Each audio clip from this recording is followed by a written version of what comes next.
Vamos lá. A segunda aula de revisão para a nossa segunda trimestral. Brasil, moçada. Governo joanino, tá?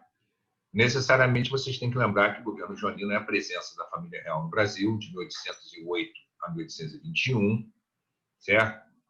Isso pode ser questionável, porque, na verdade, Dom Pedro I não retorna, né? Mas, classicamente, se coloca de 1808 a 1821, tá certo? Primeira questão é lembrar dos motivos que trazem essa família real para cá, né? Aí é óbvio que vocês têm que lembrar do contexto de disputa entre Inglaterra e França pela hegemonia dentro do continente europeu.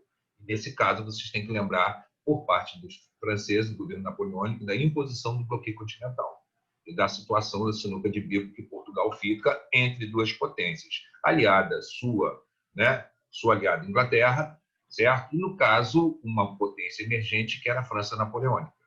Né? Dentro desse contexto, ocorre uma negociação chamada Convenção Secreta e, tutelada pela Inglaterra, ocorre o translado da corte portuguesa para o Brasil.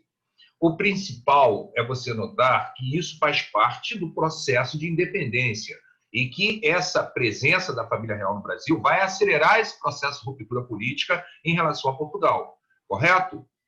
Então, você tem que lembrar, obviamente, de medidas tomadas por esse governo joanino, né, que favoreçam esse processo de independência, essa aceleração citada.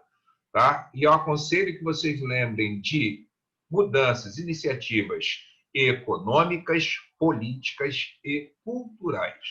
Correto? Aí vocês matam a charada facilmente. Sempre lembrando, uma prova objetiva. Tá?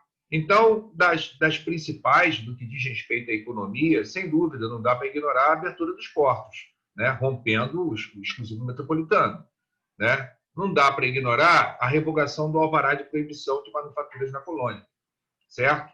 Assim como seria bom vocês lembrarem também da criação do Banco do Brasil, né? Sem dúvida nenhuma.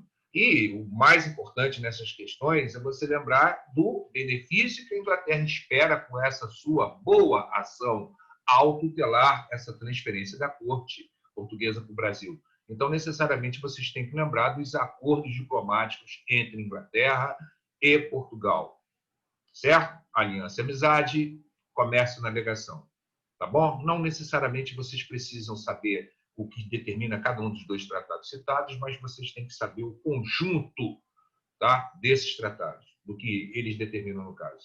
Correto? No que diz respeito à questão política, seria legal vocês lembrarem, né, da política externa, principalmente com a questão da anexação da província de Cisplatina, como uma forma de vingança dos espanhóis, né? Quase nunca a questão da invasão da Guiana Francesa, né, é lembrada em provas. Aqui eu falo para vocês, lembra que existiu uma resguarda de munição. O mais importante é lembrar da anexação da província de Cisplatina. Certo? E na questão da política interna, sem dúvida, vocês não podem ignorar a elevação do Brasil à condição de Reino Unido em 1815. Correto? E no que diz respeito à questão cultural, que é muito batido também nessas provas, certo? Vocês têm que lembrar que o Rio de Janeiro até então é vista como uma cidade praticamente africana, né? Embora seja capital da colônia, mas assim, era uma cidade que precisava passar por um processo de reformas, né? de embelezamento, digamos assim, de adaptação, para receber essa corte, né? Esse contingente de pessoas da nobreza que chegam de Portugal. Né? Então, vocês têm que lembrar de algumas medidas de aspecto cultural. São várias, vocês lembram disso, né? Jardim Botânico, Teatro Real, Biblioteca Real, certo? As universidades, né? As escolas superiores de medicina e direito, a questão da Escola de Belas Artes, a vinda da Missão Cultural Francesa, portanto, uma série de medidas, né, que fazem com que essa cultura da cidade do Rio de Janeiro sofra vamos dizer assim, um upgrade, né, uma melhorada considerável, certo? O retorno da família real, vocês têm que lembrar necessariamente da Revolução Liberal de 1820, a Revolução do Porto. Lembra que não só fala de recolonização do Brasil, como exige o retorno da família para Portugal. Tá? Eu posso dizer para vocês que a regência de Pedro né? Não Pedro I ainda, porque ele não virou monarca ainda, ele é um regente, período que se estende do retorno da Dom João VI para Portugal até o famoso, né, Independência ou Morte, 7 de setembro, é a chamada regência de Dom Pedro, certo? Não tratarei desse período na prova, até porque tem muito conteúdo, não é que tenha pouco, não é que não tenha importância ou tenha pouca importância, por opção. Então, da família real, vocês migrem, certo? Direto para o primeiro reinado, tá? Na questão do primeiro reinado, como é muito amplo, né? Então aconselho que vocês fiquem atentos, principalmente à consolidação do Estado independente, o processo de reconhecimento das nações em relação ao Brasil independente, certo? Né? E, principalmente, sem dúvida nenhuma, a Constituição de 1824, correto? Lembrando, temos também o projeto constitucional de 1823, que também é importante, mas por questão de opção, tá? E enorme quantidade de conteúdo a ser cobrado, já vou adiantando para vocês que eu dei ênfase à Constituição outorgada de 1824. Fiquem atentos à Constituição, certo? Assim como eu aconselho também que vocês prestem atenção nos desdobramentos políticos da outorga dessa Constituição, que é a Confederação do Equador, também de 1824, certo? Dê uma olhada lá, por favor, pega as questões de preview para fazer sobre ela, correto? Outra coisa, não tem jeito, não tem como você falar de primeiro reinado, certo? Sem falar dos fatores que geraram a crise desse primeiro reinado, certo? Lembre que nas aulas eu procurei falar de fatores econômicos e fatores políticos. Tá, moçada? Então, não esquece disso, por favor. Tá? Fatores econômicos, basicamente, uma crise que vai se agravar cada vez mais. Lembram? Naquele momento, os principais produtos de exportação atravessavam, né, dificuldades. Né? A formação desse Estado independente exige endividamento crescente. Lembra dos 2 milhões de libras esterlinas pagas para que Portugal reconheça a dívida. Né? A questão da formação de exércitos mercenários para lutar contra os contingentes portugueses. Não é isso? Né? A falência do Banco do Brasil, a intromissão, né, que acaba onerando os cofres já combalidos do Brasil, do imperador em questões políticas de sucessão em Portugal, após a morte de seu pai, Dom João VI, certo? Então, você fala de uma crise econômica que vai se agravando. Podemos lembrar também dos prejuízos econômicos trazidos pela Guerra Cisplatina. Tranquilo?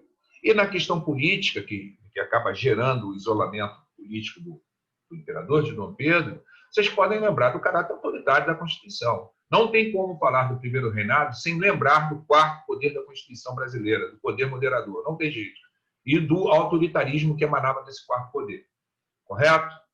A violência utilizada contra a Confederação do Equador, a morte do Frei Caneca, a morte de um jornalista chamado Líbero Badaró, não é isso? A aproximação do imperador com políticos portugueses, não é isso? Aí vocês lembram da formação do Ministério dos Marqueses, né? Logo na retinha final do seu governo. Portanto, tem assunto para se falar, né, naquilo que acaba desembocando na abdicação de Pedro em abril de 1830, querendo andar rápido demais. Correto? E, como último tópico da prova, nós temos o governo regencial. Tá? Governo regencial, vou adiantando para vocês, eu poderia, né, cobrar vocês os grupos políticos que atuam na regência. Não o farei.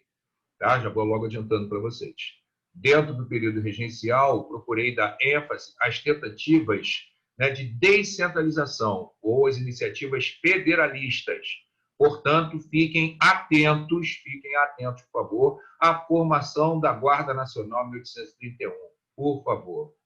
Né? Ao novo Código de Processo Criminal, certo? 1832. E, mais importante ainda, ao Ato Adicional de 1834, certo? Alguns deles, ou no mínimo um deles, estará na sua prova, provavelmente, certo? Lembrando, por que isso, Ronaldo? Porque no período regencial, né, na ausência de um imperador, lembrando que regência e monarquia é um período de substituição.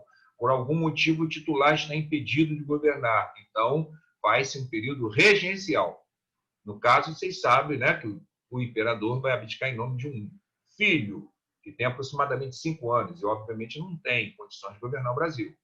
Então, até ele alcançar a maioridade, teve esse período substitutivo, esse período regencial, certo? Então, na ausência do imperador, né, a elite brasileira procurou ocupar espaços políticos que o absolutismo, que o autoritarismo do primeiro reinado não permitia até então, certo? Então, um período de contenda política, a regência é marcada por um período de instabilidade política, econômica, social, tanto que falaremos de várias rebeliões dentro desse período histórico, certo? Então, vocês, por favor, lembrem dessa contenda, dessa disputa que está ocorrendo entre centralização política e federalismo, ou seja, aumento do poder local, regional, ou seja, descentralização política.